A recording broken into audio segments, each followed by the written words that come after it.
Buenos días, seguimos informándoles a través de KW Continente y Next Noticias. Vamos a entrar en el análisis internacional del ingeniero José Blandón Castillo, porque en Rusia se está dando en estos momentos un tiroteo que al menos ha dejado, según reporte de prensa internacional, 8 personas muertas y varias han resultado heridas. Este tiroteo se dio en una universidad donde habían alrededor de 3.000 estudiantes que se encontraban dentro de la misma, así que le vamos a estar dando seguimiento a este tema que se mantiene en desarrollo en Rusia. Pero, ¿qué pasó en esa reunión en la CELAC? ¿Hubo acuerdos? ¿Hubo diferencias? El ingeniero en breve nos la va a explicar. Mucha discrepancia fue lo que hubo. También el presidente Laurentino Cortizo viaja a Nueva York el día de hoy para participar de la ONU. Y sigue esa crisis política en Argentina. Ahora, cuando faltaban ministros, aparecen nuevos ministros impuestos por Kirchner. Buenos días, ingeniero. Buenos días, José Luis. Buenos días a toda nuestra audiencia que nos sigue en KW Continente Radio y en Next, Canal 21, Next TV. Oiga, lo primero, una hermosa luna cae sobre la ciudad de Panamá. ¡Qué espectáculo en la madrugada! Si usted quiere ver algo hermoso, mire el espectáculo que se da tempranito en la madrugada. En una luna que de pronto está completa en su fase de luna llena y de pronto se cubre con una belleza tímida, escondida entre las nubes. Un espectáculo digno. Sí. Además es gratis, como le llena usted el alma. Eso. Bueno, hoy es lunes 20 de septiembre, muchas cosas están ocurriendo. Parto por decirle las noticias que van a ser parte de la agenda noticiosa internacional. Una de ellas, sin duda alguna, la explosión del volcán allá en La Palma de Tenerife, en España, en donde el volcán tiene ya 7 bocas eruptivas y está produciendo magma, lava, en forma continua. Lleva casi 7, fue a las 3:10 de la tarde, hora de nuestra, en que se produjo la primera explosión de la nube piroclástica, y que obliga a la alerta roja a el desalojo inmediato. Esta isla, La Palma, es la segunda más joven isla de lo que se conoce como archipiélago de las Canarias. Ahí estuvo el presidente de España, que abandonó su rutina diaria y se apareció a hecho de las 10:30 de la noche, hora de Canarias, en el sitio en donde se está produciendo la explosión, que fue precedida, estimados televidentes y radioescuchas, José Luis, por más de 20.000 movimientos tectónicos, terremotos, algunos temblores, otros de mayor magnitud, que anunciaban lo que venía. Afortunadamente, hasta la madrugada de hoy, no hay personas que hayan muerto. La lava se mueve a una velocidad muy lenta, 700 metros por hora. Y eso permite a la gente, lo que sí hay daños materiales, cultivos, casa, todo lo que toca esa lava está a 1000 grados centígrados. Mire qué clase de calor debe haber en esa área. Esto es el volcán Cumbre Vieja, en La Palma, Canarias, España. También lo que le señalaba a José Luis, en una universidad del área de Perm, la ciudad de Perm, se dio un tiroteo en la que una persona con un rifle de cacería ha matado a 8 estudiantes. Hay más de 20 estudiantes, se reportan heridos. Se escondieron para que no fueran asesinados por este asesino. Pero además de eso, en Rusia ayer hubo elecciones. Sí. Y hubo elecciones en 3 días. El partido de gobierno de Putin se alza con el 45% en la Duma, la Cámara Baja, perdiendo 8 o 9 puntos con respecto a la elección pasada, pero manteniendo el control. El Partido Comunista de ese país obtiene el 21, pasó de 11 a 21, que fue el que más creció. Los partidos de ultraderecha, claro, muy poco. Hay anuncios de fraude. Sí. En Rusia solo corren los partidos que el gobierno quiera. Así que no había oposición. Y bloqueo de redes también estaban diciendo. Sí, la oposición está presa. aquí en nuestro país, aquí en nuestra región, así pasa. Sí. En Nicaragua, por ejemplo, ¿no? Donde la mayoría de los dirigentes de la oposición están presos. También importante conocer lo que pasó en CELAC. Voy a darle la información de CELAC antes de ir a conocer qué está pasando en el COVID. Pero en CELAC, que es la Organización Latinoamericana y de la América Insular, que se dio la reunión, la sexta cumbre en México. Ahí se tomaron 44 acuerdos. Participaron 31 delegaciones, hubo presidentes. Nuestro país estuvo representado por la canciller Erika Moines. Erika Moines, quien abriendo su discurso dijo, entre otras cosas, esta es una reunión que evidencia con claridad la falta de participación en las mujeres en la vida política. De todas las delegaciones que hay aquí, solo 3 son mujeres, incluyéndola a ella. Fue, digamos, esta posición de la canciller panameña tomó la atención mundial y aparece en todos los cables internacionales este reclamo de la canciller panameña de la falta de participación de la mujer. Además, planteó otros temas. Pero lo importante de esta reunión, que no pudo ir Alberto Fernández, de Argentina, el presidente, porque estaba enredado. ¿Se acuerda que el viernes dejamos esto en acefalía, en una especie de, decía Alberto Fernández, de golpe interno que la Kirchner le había dado, la Cristina le había dado a él? La Cristina es su vicepresidenta. Ahora le cuento qué pasó allí. Pero en esta reunión no estuvo él, tampoco Bolsonaro, porque Bolsonaro a partir del año 20 se retiró de la CELAC.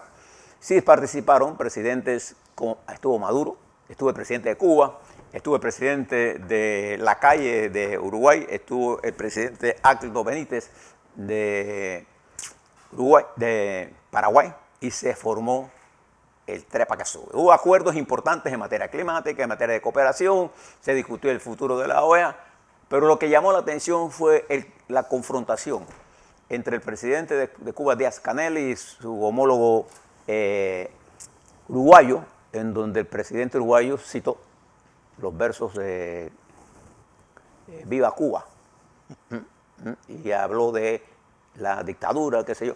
El presidente Díaz-Canel le respondió hace algunos días, unos meses, hubo manifestaciones que fueron reprimidas en su país. Le responde la calle, por lo menos en nuestro país hay oposición que se puede presentar. Hubo este choque de opinión, igual que se dio con Maduro cuando el presidente de Paraguay dijo que su presencia él allí no legalizaba su aceptación a otros, refiriéndose a Maduro, refiriéndose a Cuba.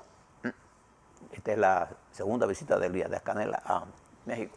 Esta controversia entre sectores de gobiernos, igual también lo hizo el presidente de Ecuador, Guillermo Lasso, entre Lasso, Benítez, el presidente de la calle, con Maduro y Díaz-Canel, tomó la mayoría de la atención de América del mundo. Eso es lo que se recoge en los medios de comunicación, la controversia, pero también hubo acuerdos importantes, particularmente en la lucha por resolver el gran problema del cambio climático. Mientras eso está ocurriendo también, José Luis, se está desarrollando la pandemia. Si usted nos puede dar algunos números de lo que tenemos en el mundo. En el mundo hay 229.279.379 casos totales acumulados. 229 millones, llévese esa cifra en la mente. 4.705.204 fallecidos en total. Casos activos se mantienen a nivel mundial 85.854.936 casos, una tasa de letalidad de 2.5%. 139 millones ya personas recuperadas de este virus. La tasa de letalidad de Panamá es 1.54. Recuerda que en nuestra América el primer lugar lo lleva Brasil, con 21 millones, redondo, un poquito más, pero 21 millones de casos positivos y cerca de 590.000. Brasil tiene 21.239 No, 21.239.783 casos totales, 590.786 fallecidos. Para hoy reportan 127.789 nuevos casos En ascenso. y 278 muertes. Bien. También le sigue en ese orden en nuestro continente Argentina, Colombia, México, Perú, Chile, Ecuador. Este es el orden de mayor a menor en orden de casos positivos, destacándose que en Argentina hay 114.000 muertos. Sí, 114.428 con un caso acumulado de 5.239.232. Ellos suman 622 nuevos casos y 61 nuevas muertes. Y que aunque en China el número de positivos es relativamente bajo con respecto a la población que tiene, hay una gran preocupación porque hay rebrotes en importantes ciudades de China y que ha provocado medidas drásticas, porque el gobierno chino, su política es cero contaminación y eso lo lleva a tomar medidas de cierre muy duras. Y China ha hecho un gran avance en vacunación, cerca más del 70% de la población, y no es cualquier población, estamos hablando de 1.400 millones han sido vacunados. En China casi el doble, 2.5 veces más en términos porcentuales, 2 veces más de la población china está vacunada que la rusa. Sí. Ahí ambas naciones producen vacunas. El presidente Putin, recuerde, se encuentra en autocuarentena porque la mayoría de su círculo interno salió positivo al COVID. El COVID es una realidad en el mundo y tenemos, usted tiene por ahí los datos de Colombia y Costa Rica para que nuestra gente sepa cómo estamos rodeados. Colombia tiene en totales 4.941.064 casos de COVID confirmados, 125.895 fallecidos. Casos activos, Colombia mantiene 35.617. Se reportan nuevos casos, 1.813, más 35 fallecidos que suma Colombia. Costa Rica, en casos totales, tiene 505.163, fallecidos hay 5.949, activos Costa Rica mantiene 92.554. Bien, y fíjese, le voy a conversar de la información que disponemos de Argentina.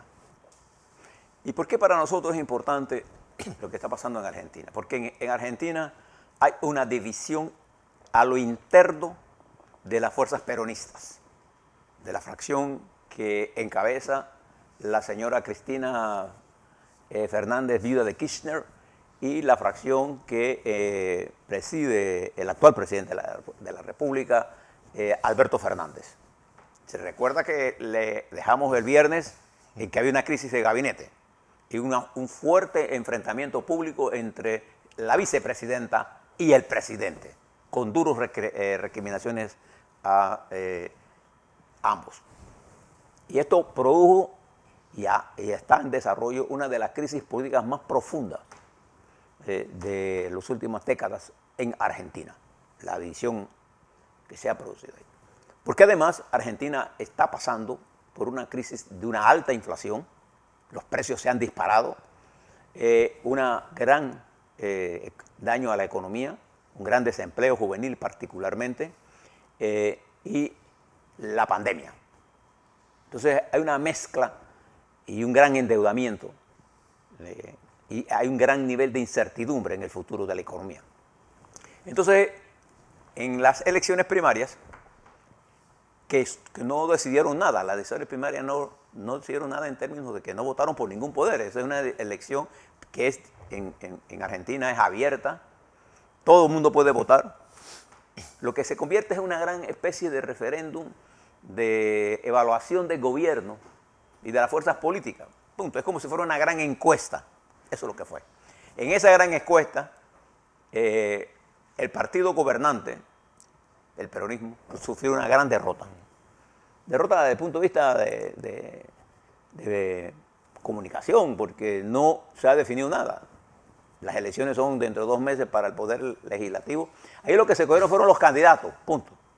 Pero se demostró la caída de popularidad de Alberto Fernández, y eso hizo que Cristina le endilgara a Fernández, al presidente, la razón de la derrota. Ella siempre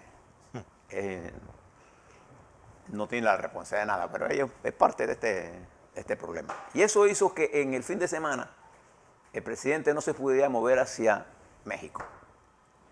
Y en las discusiones internas llegaron a un acuerdo él y ella. A tal punto que el nuevo jefe de gabinete, Juan Mansú, es un hombre de Cristina. O sea, a pesar de eso, en la nueva formulación de gabinete, los 4 o 5 ministros que Cristina habían puesto y que habían renunciado, todos casi quedaron en el poder, nuevamente. Y hubo un cambio en Cancillería. El nuevo canciller es Santiago Cafiero, un hombre de confianza del presidente Fernández. Y ese cambio de gabinetes, particularmente el de Agricultura, con Jaime Trisek, es uno de los cambios más importantes. Recuerda que a diferencia de nosotros, en la que la agricultura apenas representa el 2% del PIB, en Argentina la agricultura, el sector agropecuario, tiene un peso específico enorme en la economía de ese país. De manera que se saldó parcialmente el desacuerdo con el establecimiento de un gabinete repartido entre los dos poderes. Y vamos a ver si el presidente Alberto Fernández, tiene la capacidad de asumir el control de un país manejado bicéfalamente no funciona. Entonces vamos a ver si el presidente puede recuperar el terreno perdido, porque la primera prueba la van a tener en 2 meses cuando se elija la Cámara, la Asamblea de ese país, el órgano legislativo, y en el 23 vendrá la presidencia. Hoy las opciones están a favor de la fracción política que llevó al poder al presidente Macri.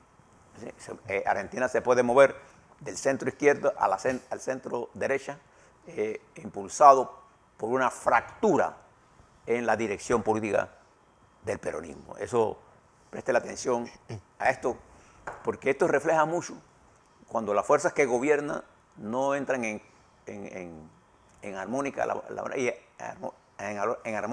y real cooperación estratégica. Ahora le hablo, porque esto tiene importancia en lo que pasó este fin de semana. ¿Se logró o no se logró una unidad de acción en el PRD y el presidente Cortizo? ¿Se logró o no se logró? Ahora le hablo sobre eso porque leí el documento de declaratoria del PRD, escuché el discurso del presidente y hay cuentas que todavía no están saldadas. Hay una concepción del problema, ya esa es la mitad de la solución, pero falta la otra mitad. Por ejemplo, el presidente dice tener dudas sobre el alcance de algunas reformas, pero no sabemos si eso se va a resolver. Bien, ahora le hablo sobre esto porque también Panamá, esta reunión del PRD, lo estoy comparando con lo que pasó en Argentina, se dio en el momento en que se da el informe del segundo trimestre de la economía, en donde se recuerda, nosotros caímos vertiginosamente y en una política de rebote. No subió. Nosotros subimos 40%, esto es como si fuera una V. Este es el modelo de V de caída drástica y recuperación rápida. Esto no quiere decir que se ha resuelto el problema del desempleo, esto lo que quiere decir que el crecimiento se ha recuperado. Crecimos en el segundo trimestre a 40,6%. Ahora le hablo sobre eso, pero preste la atención a esto. Porque también una de las cosas que estábamos mirando el viernes para indicador era qué iba a pasar con la manifestación en Washington del grupo que estaba defendiendo a los que hicieron aquel intento de golpe el 6 de enero. Bueno, resulta que a esa manifestación, estimados televidentes y radioescuchas, solo fueron como 450, 500 manifestantes. Había más policía, guardias, agentes del FBI, agentes de la seguridad, agentes cuidando la ciudad que manifestantes. ¿Y qué pasó? Nada.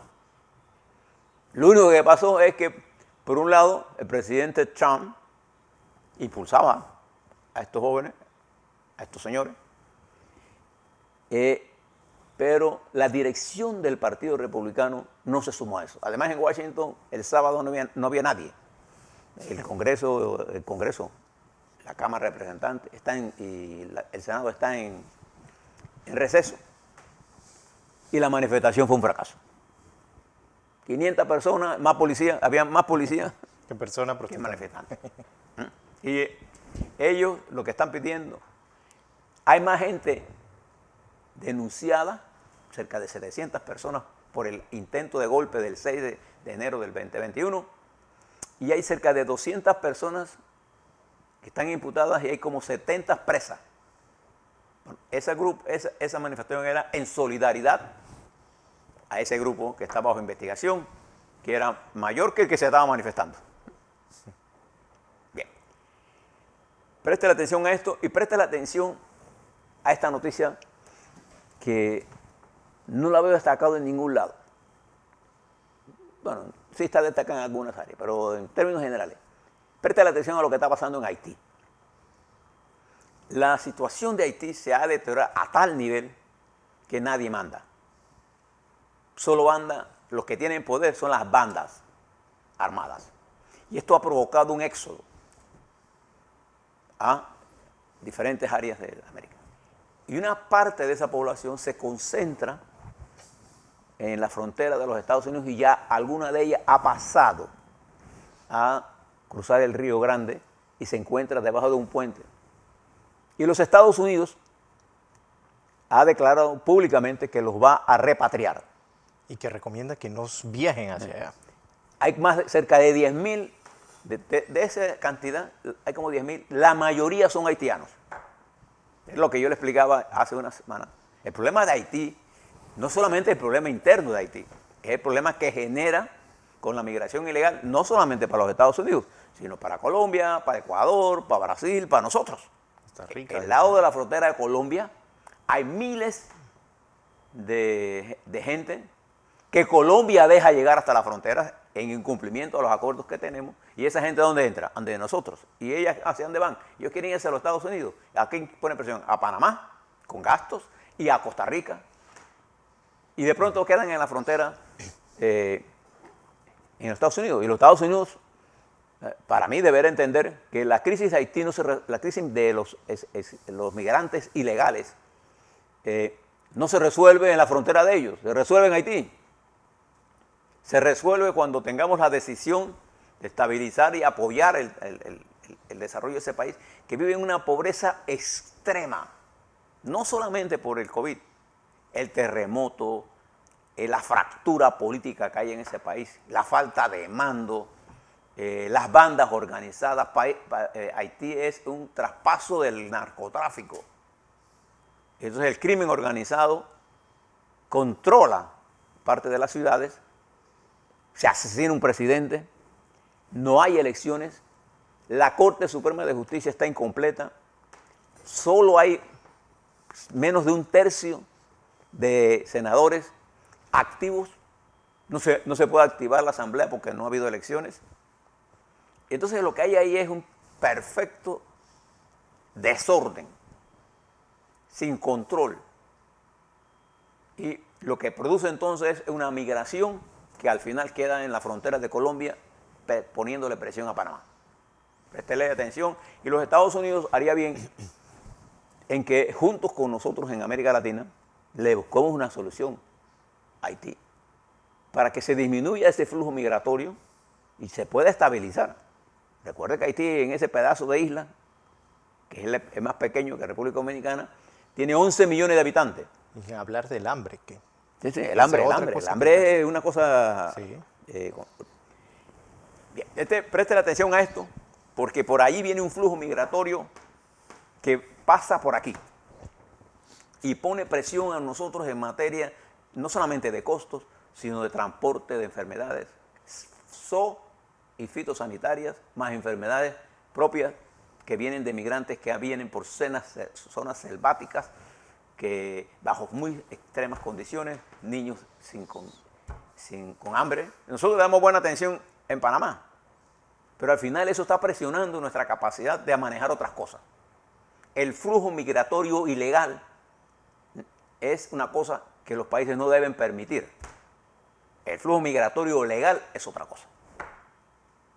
Y no podemos resolver el problema de esa ilegalidad si no resolvemos el problema de Haití.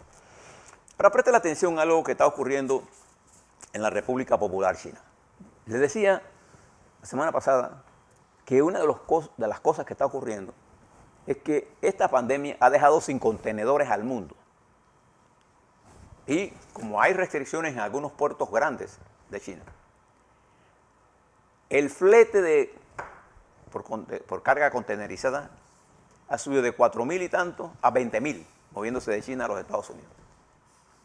4 veces y algunas veces a 5 veces más el valor. ¿Eso qué está significando? Que lo que antes costaba, póngale 10 unidades para dar un número, ahora cuesta 40 o 50 solo por el flete. Pero en China se está produciendo un fenómeno muy serio. Este enfrentamiento de Xi Jinping y su gobierno con los grandes magnates, a los que en realidad no deja de tener razón el presidente Xi Jinping, la concentración de la riqueza en China es una concentración que golpea la realidad de un país. ¿Cómo es posible que alguien pueda tener 100.000 millones de dólares? 100.000 millones. Entonces, imagina lo que son 100.000. Escriba 100.000 millones para que usted vea. Mientras usted tiene un ingreso de 3.000, 2.000. Y China tiene una pobreza extrema. Entonces, estos magnates, entre los que se encuentra una de las mayores empresas Evergrande de inmobiliarias, que tiene más de 1.300 proyectos en 280 ciudades, proyectos inmobiliarios. Esa gran empresa, cuya sede es Hong Kong, ha entrado en crisis, en quiebra. Entonces, esto tiene un efecto serio, porque afecta a la economía y porque además otras grandes empresas de conglomerados agropecuarios, de conglomerados tecnológicos, están siendo intervenidas por el Estado para impedir que ellas controlen el poder político. Contrario a lo que pasa en Rusia, en donde los grandes oligarcas rusos son los que controlan el gobierno con Putin a la cabeza. Entonces esa es una de las grandes diferencias. Y ahora únele a esto esta asociación nueva que ha creado los Estados Unidos entre este pacto de seguridad entre Inglaterra, Estados Unidos y Australia, ha generado tensión en los aliados naturales de los Estados Unidos, Francia entre ellos, ha generado problemas incluso en Australia, ha generado problemas y posiciones duras de la República Popular China, ha generado declaraciones duras de Pyongyang, de Corea del Norte, que lo único que sabe es producir armas, porque comida no producen, y genera un nivel de inestabilidad que se va en nuestra región, con los problemas que se están dando en Argentina, en Perú, Venezuela, la gran incógnita que será cómo Colombia va a resolver la gran posición contradictoria entre la élite de Bogotá y de las ciudades más importantes y el pueblo que reclama participación, los problemas en Nicaragua, los problemas en Honduras, los problemas en México y Guatemala y en Salvador. De manera que, y en Estados Unidos. Este es el mundo que estamos nosotros sumergidos. A la vuelta, 3 cosas importantes. Y noticias que son positivas. El gran repunte de la economía, rebote de la economía panameña, que resuelve el problema de recuperación de las áreas y del crecimiento económico, que es muy bueno, pero no resuelve el problema del desempleo a corto plazo. Pero esta es una fase que tenemos que pasar. Y se sostiene un crecimiento de 10%, se prevé, perdón, un crecimiento para el fin de año. Eso es una cosa importante. 2, ¿cómo estamos en COVID?